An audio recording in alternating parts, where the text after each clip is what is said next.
በቀን ስንት ጊዜ ስልክህን ትከፍታለህ? 50፣ 100። አንድ ጥናት እንደሚያሳየው በአማካይ ሰው በቀን ከ344 ጊዜ በላይ ስልኩን ይነካል። ግን ቆም ብላችሁ አስባችሁ ታውቃላችሁ? ስልክን የምትከፍተው በራስ ፍላጎት ነው ወይስ አንድ ስውር ኃይል እያስገደደህ ነው? እውነቱን እንነጋገር። በሲሊኮን ቫሊ የሚገኘው በቢሊየን የሚቆጠሩ ዶላሮች የፈሰሰበት የቴክኖሎጂ ኩባንያ አእምሮህን ሁክ አድርጎታል። ልክ እንደ አደንዛዥ ዕፅ ሱሰኛ ሆነ እንድትሰራ ተደርገህ ፕሮግራም ተደርገሃል። ስልክህ አንተ የምታዘው መሳሪያ አይደለም፣ እርሱ የሚያዝህ አለቃህ እንጂ። ዛሬ እናንተን ለዘላለም ስክሪን ላይ ለማቆየት የተሰሩ ሳይንሳዊ ወጥመዶችን እናጋልጣለን።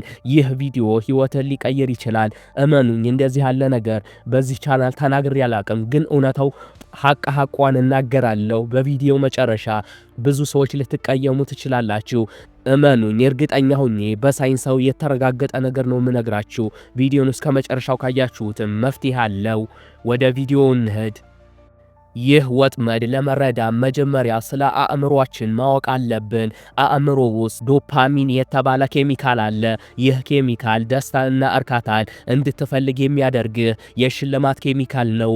ድሮ አባቶቻችን ይህ ኬሚካል የሚያገኙት አድነው ምግብ ሲያመጡ ወይም ትልቅ ስራ ሲሰሩ ነበረ። አሁን ግን የቴክኖሎጂ ኩባንያዎች ያንን ኬሚካል በርቀት መቆጣጠሪያ ሪሞት ኮንትሮል እንደያዙ ነው የሚቆጣጠሩት። ስልክህ ላይ ላይክ ሲመጣ፣ አዲስ ቪዲዮ ስታይ ወይም ኖቲፊኬሽን ሲመጣ አእምሮህ በትንሹ ዶፓሚን ያመነጫል። ወጥመዱ ፌስቡክ ወይም ቲክቶክ ወደ ላይ ስክሮል ስታደርግ ቀጥሎ የሚመጣውን ቪዲዮ ምን እንደሆነ አታውቅም። ልክ እንደ ቁማርተኛ ማሽኑ ሲያሽከረክር እንደሚያደርገው ጉጉት ውስጥ ትገባለህ። ያ ጉጉት አእምሮህን በዶፓሚን ይጥለቀለቃል። በአጭር ሰከንድ ደስተኛ ያደርግሃል። ወዲያውኑ ደግሞ ደስታህ ይጠፋል። ስለዚህ እንደገና ስክሮል ታረጋለህ፣ እንደገና እስክትደነዝዝ ድረስ። ልክ እንደ ቁማርተኛ ምንም ሳታገኝ ሰዓትህን በስክሪን ላይ እንድታሳልፍ ተደርጎ ፕሮግራም ተደርገሃል። ቲክቶክ፣ ዩቲዩብ፣ ፌስቡክ እነዚህ ሁሉ ፍሪ ነፃ የሆኑ ይመስልሃል? በበይነ መረብ ዓለም ውስጥ ምርቱን በነፃ የምትጠቀም ከሆነ ሸቀጡ አንተ ነህ ማለት ነው። እየተሸጥክ ያለኸው አንተ ነህ። ትኩረትህን እየተሸጥክ ነው። እንዴት ይሰራል? እነዚህ ኩባንያዎች አንተ ስልክህ ላይ የምታደርገውን እንቅስቃሴ ይመዘግባሉ።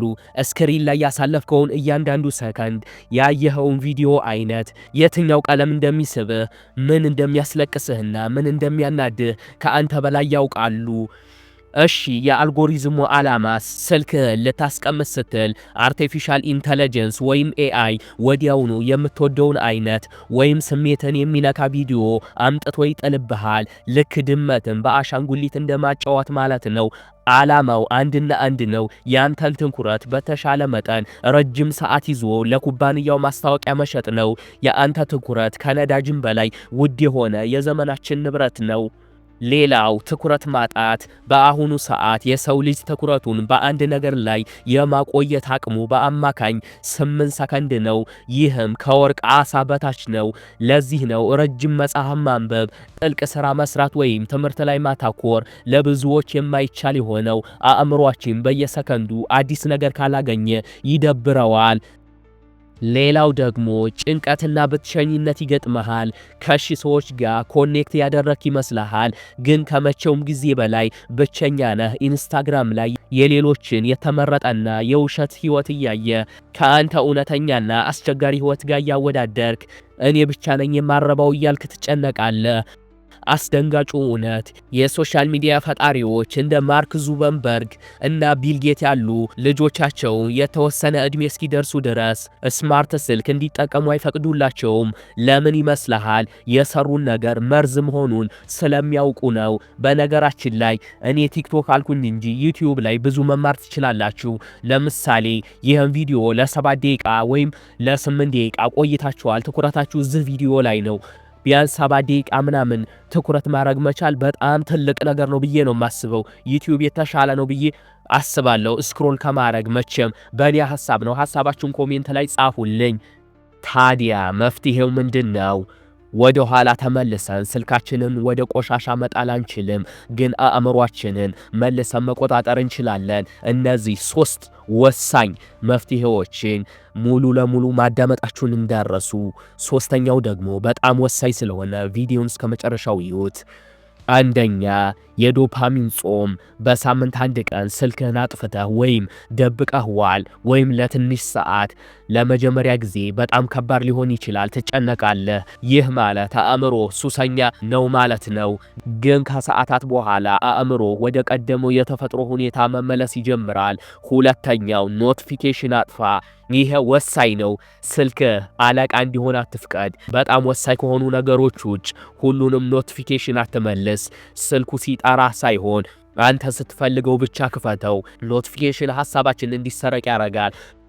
ሶስተኛው በጣም ወሳኝ ነው። ሶስተኛው ዓላማ ይኑርህ። ሶሻል ሚዲያ ላይ የምትጠቀም ተጠቃሚ ብቻ ኮንሱመር ብቻ አትሁን።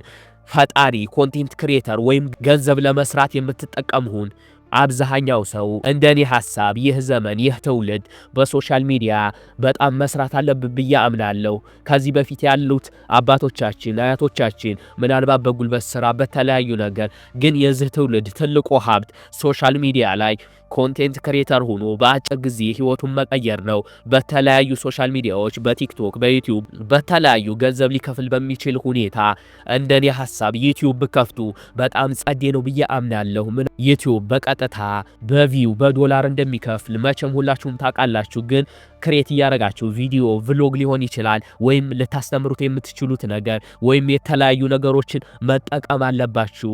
እኔ አሁን ችሎታ አለኝ ብዬ አይደለም የዚህ ዩቲዩብ ላይ እየሰራሁት፣ ግን ደስ ስለሚለኝ እንደነዚህ አስገራሚ በጣም ዲፕ የሆኑ ነገሮችን ማየት ደስ ስለሚለኝ ለሰዎች ማስተማር ስለምፈልግ ብቻ ነው እንጂ ከሰው ኤዲቲንግ በልጬ ሳይሆን አነጋገር የጸዴ ነው ብዬ ሳይሆን እንዳያችሁት ነው። ኤዲቲንጉም የምናገረውም ነገር አንዳንድ ቦታ ላይ እንደምሳሳት፣ ግን ተስፋ አልቆርጥም። ቀጥ ብዬ ነው የምሰራው፣ እርግጠኛ ነኝ።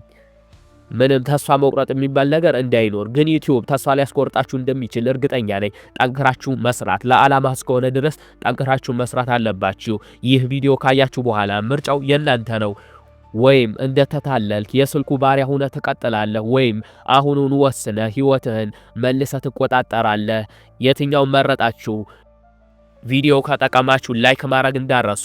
ለምትፈልጉት ይጠቀማል ብላችሁ ለምታስቡት ሰው ሼር ብታረጉ በጣም ነው የማመሰግነው። ለቻናሉ አዲስ ከሆናችሁ ሰብስክራይብ አድርጉ። ምክንያቱም በዚህ ቻናል በጣም አስገራሚ በጣም ዲፕ የሆኑ ነገሮችን በዚህ ቻናል ታገኛላችሁ። የመቻችሁ